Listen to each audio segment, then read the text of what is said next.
کار ایرانی سلام. است. خسته نباشید. خوب هستین شما؟ دلار چنده؟ 1000 تومان.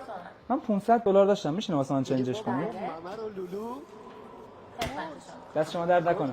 خیلی ممنون. لطفا. خسته نباشید. دلار چنده؟ 2000 تومان. من 500 دلار داشتم. امکانش باشه واسه من چنجش کنید. بله. آبو بریز همونجا که میسوزه.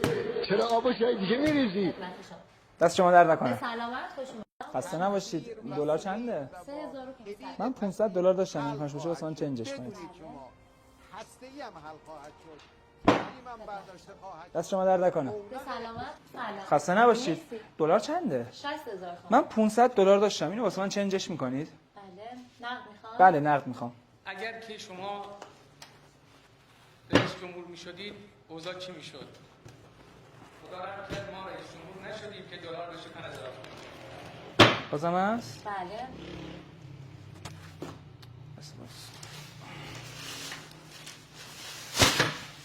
واسه من کمکم میکنید؟ بله.